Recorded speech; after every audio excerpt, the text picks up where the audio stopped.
Let us continue on the application of the problems on the uniform motion.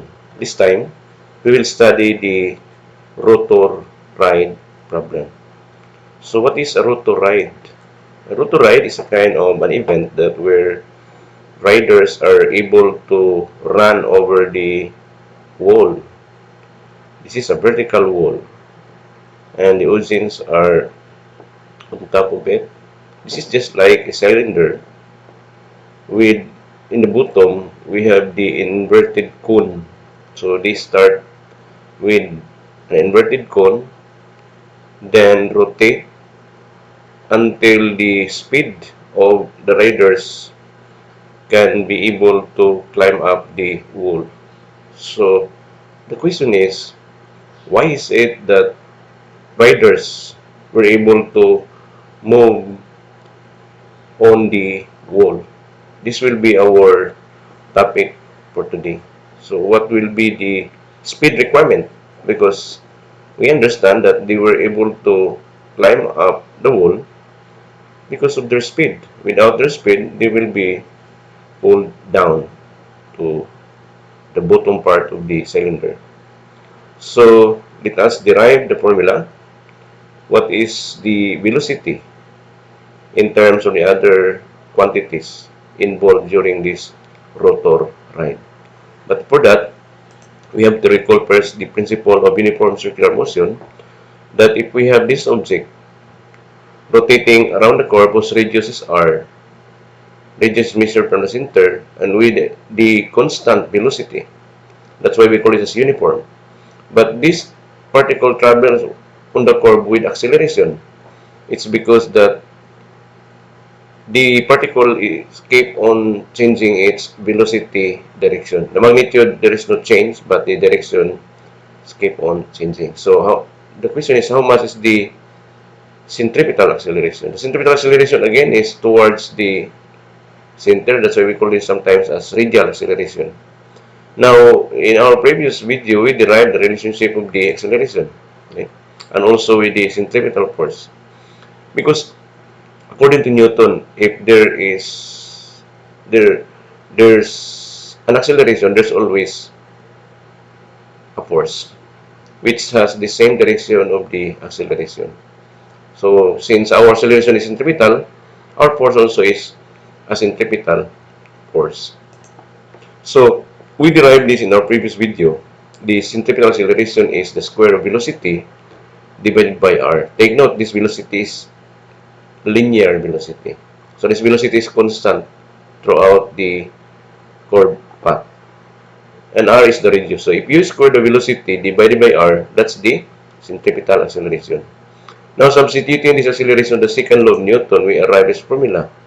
So therefore, multiplying mass with the acceleration, the centripetal force becomes mv squared over r. This is very important formula.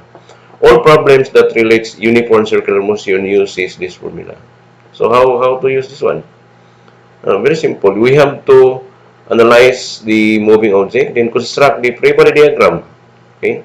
Then identify all those forces directed towards the center of the circle. Because take note, the centripetal force is radial, so it should be always towards the center. So therefore, solving problems for any application problem on the uniform circular motion, all you need to do is to locate the center of the circle. Then identify all forces, okay? All forces along that line of the center of the circle. All forces that has component with respect to that axis, whether towards or outward of the circle, are factors for the centripetal force. Perpendicular to that axis is not a contributor of the centripetal force. So therefore, they must be balanced. So the sum should be 0. But along the radial axis, the net force should be the centripetal force. So the free body played an important role in uniform circular motion. We experienced that during our uh, previous problems on the flat road. Okay. So what will happen if velocity is not provided? Now, instead, we are given the angular velocity. So, therefore, we must remember this relation that the linear velocity is the product of the angular and the radius, omega r, or r omega. Then, substituting this linear velocity to this formula, then we will come up another formula of the centripetal force. This involves angular velocity. So, this topic are already discussed in our previous videos. So, take note, if say centripetal radial force, Newton is the unit. Acceleration, centripetal radial, meter per second squared. R is the radius, mass, moving kilogram. And this one, linear velocity is. And this is angular velocity. Okay. So, take note in a flat rod, let's recall again the flat rod problem. Now, if this car rotated in a flat curve, okay, in a flat curve, therefore, this object experienced the centripetal acceleration in the direction towards the right because the curve is open to the right. This is the same problem as we discussed in our previous video. So the question is, why is it that the car was able to move around the circle? The answer is because of this friction, which means that if this friction is enough force to hold, okay, in this axis, then therefore car can make the turn. If this force friction cannot hold the centripetal force, then you cannot make the turn. So therefore, the reason why the car moves around the circle is because of the friction. And this friction is the friction force between the tire and the rod. Okay? And take note that the formula is mu times n. So the strategy in order to make the turn is to what? To use a rod which has a sufficient coefficient of friction. Because if your surface is smooth, then you cannot make the turn. Now take note that the weight is directly downward. Okay. Now this is not a contributor to the centripetal because the center is directed towards the right. Remember the centripetal force. So therefore, this weight should be balanced in the normal. And this normal is very important because this carries this is directly proportional. Friction is directly proportional to the normal. The greater the normal, it's the greater the weight, the greater the friction. Okay. So therefore, the question is how much is the maximum velocity that the car can provide while moving around the curve? The answer is, we derived this last video, that the maximum velocity car can have moving around the circle is just the square root of the mu is. Mu is the coefficient of static friction. We call this as mu is actually. Why? Because this is along this axis, it will not move. Okay, it will not, the movement is towards us, so therefore it should be static. But take note, it is not at rest. Okay, this should be okay. Along x should be at rest, but take note there is a centripetal force acts on it, and we have only this force that directed towards the center. So therefore, again, asking how much or what is the maximum velocity that the car can provide while moving around the curve, it is a square root of mu gr. G is the gravitational acceleration, 9.81 meter per second squared, and this is the radius of the circle. The radius of the circle is from the center of the car towards the center of the circle. Okay, so therefore, it depends upon what? It depends upon the friction. Radius, if the radius is already constructed, then you have to improve the friction. Okay. Now, if you want, if you want more velocity than the maximum velocity in a flat rod, suppose when you are calculate the velocity, you arrive only 46 meter per second, and you want to move 50 or more than 50, let us say 60 meter per second, then you're not safe if your road is flat. That's why in our previous video, this is part 3 of the video, the alternative is to bank the rod. Bank the curve. You have to do the banking angle. This is the bank angle. Okay. The reason why we bank the rod, because we want the normal force to contribute on the center of the towards the center of the circle, means the centripetal force. So therefore, if you notice in flat rod, normal does not have the contribution. It is only the friction. So when you incline the rod, okay, when you incline the rod, then the normal deflects from y. It was on the first quadrant of this axis. Okay? So therefore, we have the component along y and we have the component along x. This component along x contributes towards the center. So therefore, this helps the car to move around the circle with the friction. And the friction also has the component along this axis. So therefore, taking the component to this friction, adding with the nx will be the centripetal force, which means that you are increasing the amount of centripetal force. So therefore, you are also increasing the maximum velocity in a curve. Now take note that nx is in sine theta. Why? Because this is theta, and this is also the angle here is theta. So therefore, the angle theta is adjacent to in y. That's why in y is in cosine theta, because this is adjacent. Therefore, in x should be in opposite. This should be in sine theta. Okay? So look at this one. The greater the angle, the greater the nx. Which means that if you increase this angle, you are also increasing the x component of the normal force. While the y component of normal is keep on decreasing because cosine from 0 to 90 is decreasing. Cosine of 0 is 0. Cosine of 0 is 1. Okay? Cosine of 0, so if this one is 0, okay, then therefore your n is equal to ny. But as angle increases, ny becomes smaller and smaller. Okay? Because the cosine of 90 is 0. So in the 90 degrees, if it's 90 degrees, this will becomes 0. So this will be disappear.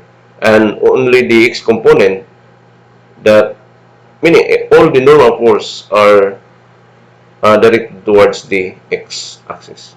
Okay, so in short, increasing the angle, increasing the centripetal force. So therefore, it's safe. Okay, so if you have, let us say 30 degrees and you increase that to let us say 40 degrees, then 40 degrees is more safe. Okay, now if you increase the angle, you are increasing the nx. So therefore, you can ignore the effect of the friction, which means that we don't care if the friction is very small because we want the normal along x uh, responsible for the centripetal force. So therefore, we have now two forces.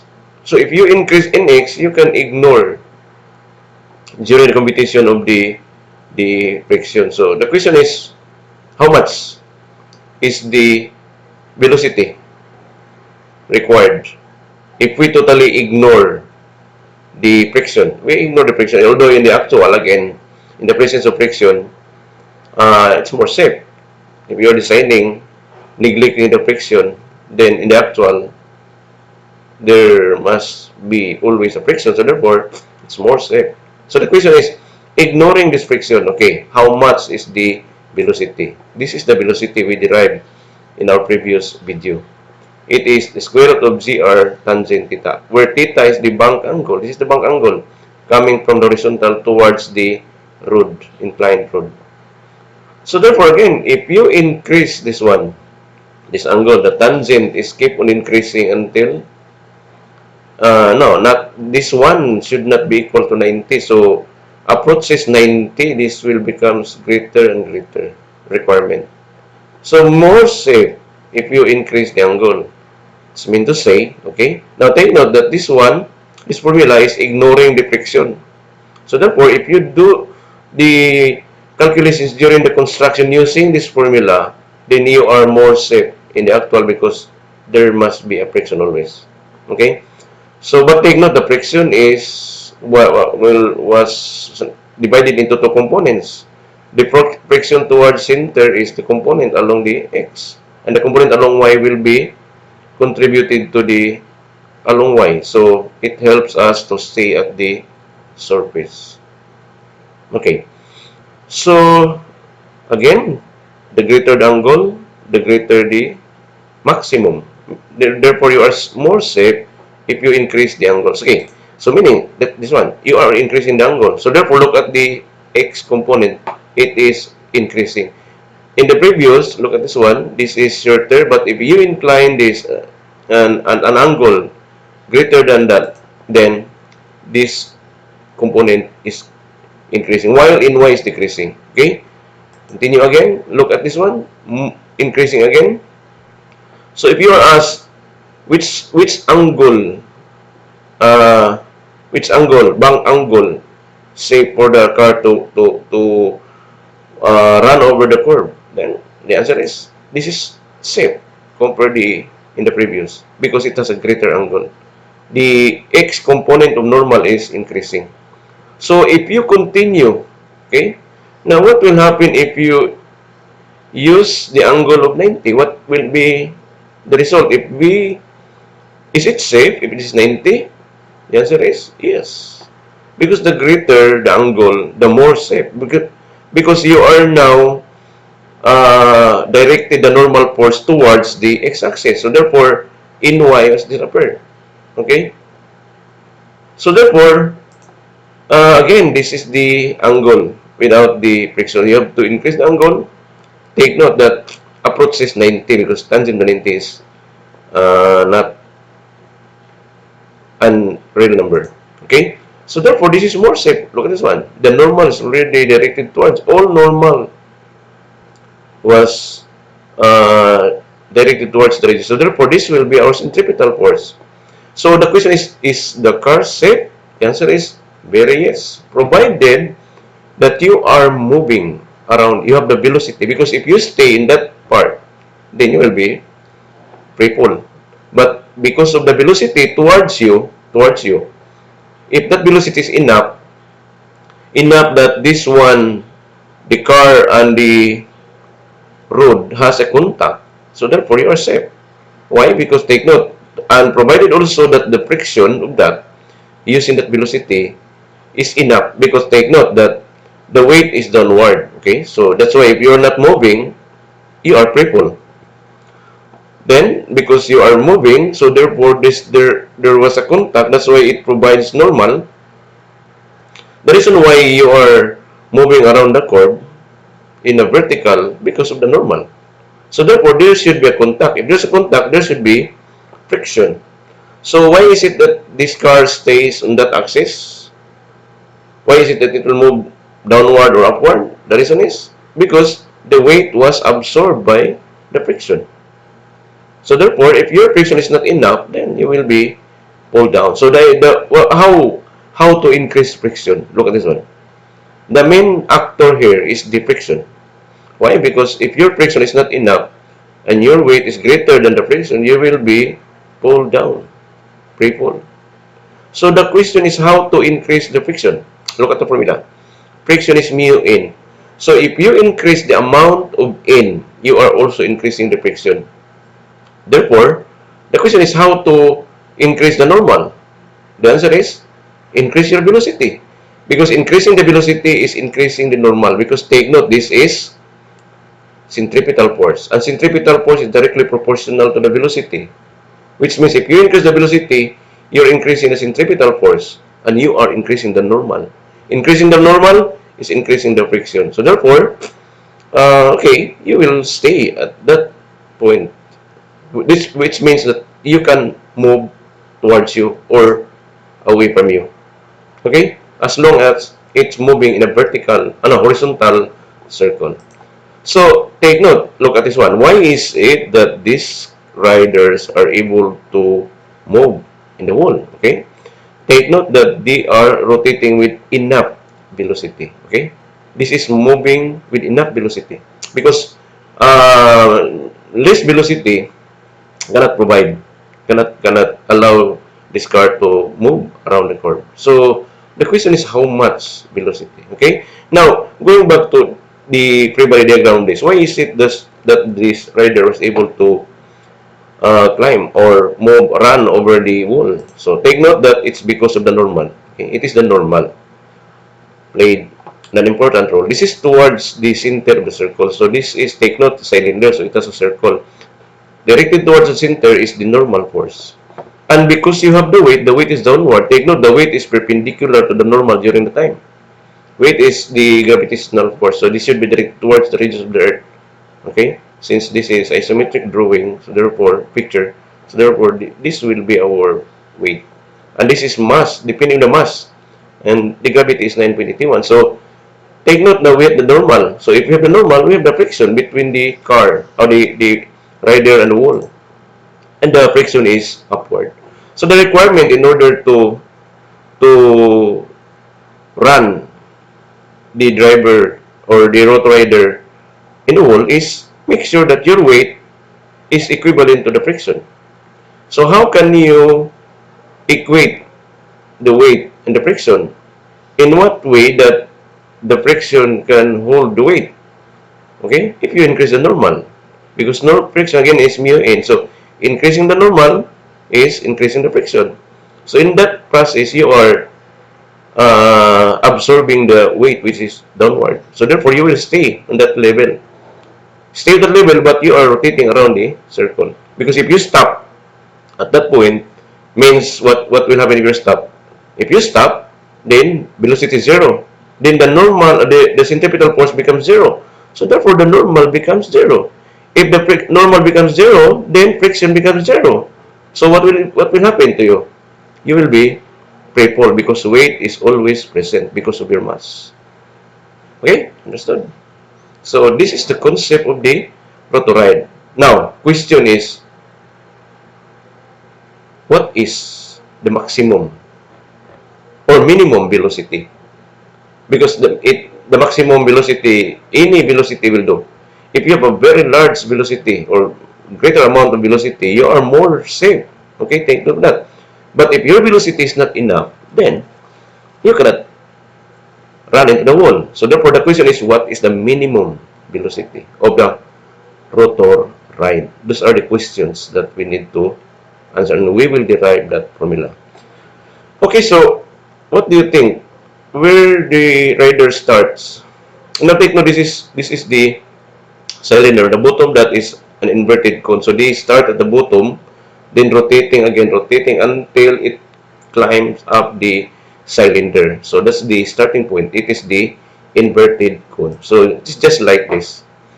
At the bottom part, this is the bottom part. The rider start here, okay, and above it is this is inverted cone, okay, prostrum of a cone, okay, because it has the area where rider will start to climb up, move, okay, move until their speed is enough already increasing its velocity, then it will climb up the wall until, okay, so just like this. If this is the object, there is a rider, they will start to move, okay, in this direction or reverse, then until it moves around the, okay, slow, then increase the velocity, okay, then move and it climbs up the cylinder. That's the rotor ride, okay. So as long as the particle has enough velocity, and that minimum velocity, then they were able to climb up the wall. And the audience are here at the top. So the riders are on the wall, keep on moving on the wall. Okay? So therefore, it is not a magic, it is science. Why a rotor ride was able to climb the wall. So, what is the velocity? We will derive the velocity. Now take note, this is important. Why? Because this is moving in circle. So therefore, the circular motion formula, specifically the uniform circular motion, because we assume that the velocity is the same, but you are increasing the same, but it is keep on increasing, and we use the constant velocity, because the constant velocity will provide you a constant force also on that point. Okay? So suppose the rider now is on the wall, just like we in our last previous video, representing the wall, but this is the rider. Okay. So what are the forces here? Now take note, in order to understand, you have to overlay the Cartesian. Okay, the strategy of using this formula is to overlay the Cartesian, where x should be what? Directed always towards the radius of the circle. Okay? It should be directed. Why? Because this is to ensure that our centripetal force is along this axis. All forces that contributes along this axis will be our centripetal force. So therefore, what are the forces?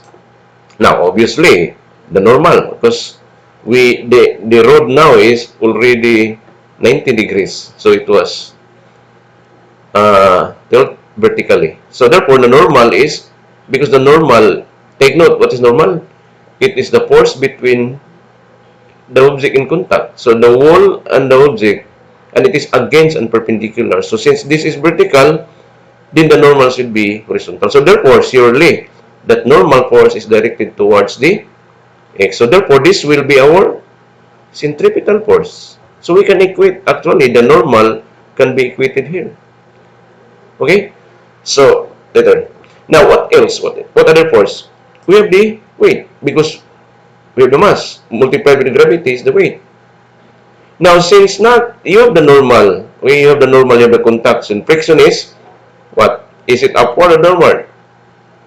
Because the weight is downward, this will tend to move downward. So therefore, friction is an opposing force. So therefore, friction will tend to move up. Okay? But take note, it won't move up.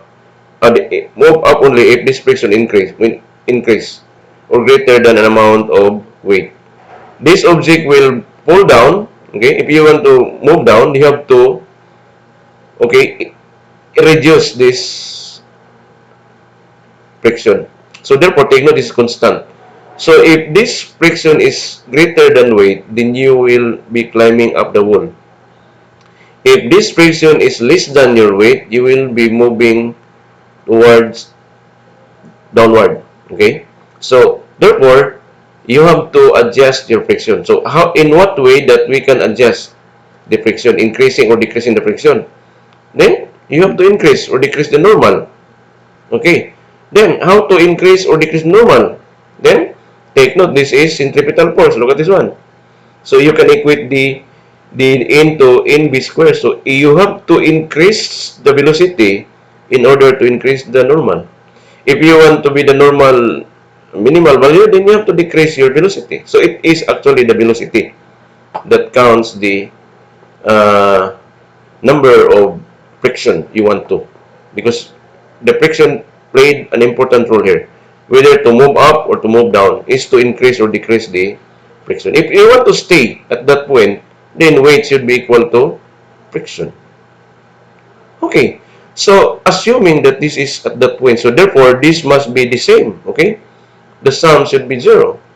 So therefore, take note that you are moving around the curve, around the cylinder. So this is not a force. This is just to remind us that this object is moving around the cylinder. Okay? So if you sum up all forces along y, this is your y-axis, the sum should be 0. Okay? Which means that we want this object stay at that level of y. So equal to 0. So therefore, we can say that friction should be equal to weight. The friction should be equal to weight. That weight is equal to mg. So therefore, in that process, if you equate forces to be equal to 0, then friction is equal to mg. So, okay. So therefore, we have now the friction. This is now ready to equate this one. So therefore, we can solve for the normal if you want to. Okay, but, okay. Now, take note that the radius is towards x. So therefore, the centripetal acceleration should be directed towards. And the centripetal force also is the same direction with your centripetal acceleration.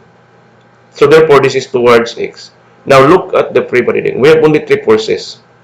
Again, very important is the free body diagram, because it is where that we can we can identify the centripetal force. So, among the three, the centripetal force is in only. So, therefore, your centripetal force is equal to in. That's why you can replace this with in if you want to. Okay? That's why we okay, n now is equal to mv squared over r. So, this is now the centripetal. So, this is now the relation that we want to. Now, all you need to do is to replace n. Okay? Replace in terms of what are the given? Okay, the given in this problem should be the mass. Okay? And the radius. The mass and the radius only. Okay? And the coefficient of friction also by the wall. Okay? Gravity is given. Okay. So therefore, we can, what is n? Now, n can be derived from this formula of friction. Solving in terms of friction becomes n is equal to F over mu. So therefore, this n can be replaced by friction over mu. Okay, let's do it. Okay, so n now, okay, look at this one. N was replaced by F over mu. So therefore, this is it. So F over mu is equal to mv squared over r. We are now relating the mass, the radius, and the what? And the coefficient of static friction. Okay, so therefore, okay, now, what is M? What is F? Friction. Okay, friction was already calculated in the, if after summing up along forces y, take note that friction is equal to mg. So therefore, we can replace your friction here with mg. So change this to mg. The result is, okay, this is now, the friction is mg. Okay, over mu equals mv squared over r. Take note that this mass can be cancelled out. So therefore, we can now provide the relationship of the velocity. So if this will be cancelled out, diagonal product, this will become gr over mu. Then take square root because this is square. Then your velocity minimum, this is the safe velocity, is just the square root of gr over mu. So if you ask, how much is the minimum velocity if my radius, let us say 5 meters, okay? 5 meters substituted here. And your coefficient is, let us say, 0.5. So if it's 0.5, then calculate with the gravity, simplify, that will be your minimum velocity. So meaning, when we say minimum, that will be the lowest velocity that you can climb up the wall. If you want, you can rotate around the wall, vertical wall. If your velocity is not enough, then you cannot climb up. Okay? If you increase that velocity, what happen? If you increase this velocity minimum, you are moving up the wall. If you want to move down, you have to make it slow. Okay? Make it slow. Take note that this is the minimum. Therefore, if this will be your velocity at that point, at that level, if you have this velocity. If you decrease that velocity, you will be moving downward. Okay? So in order to go back to the proper initial point, then you have to increase it. Continue increasing is what will happen? Up, moving up.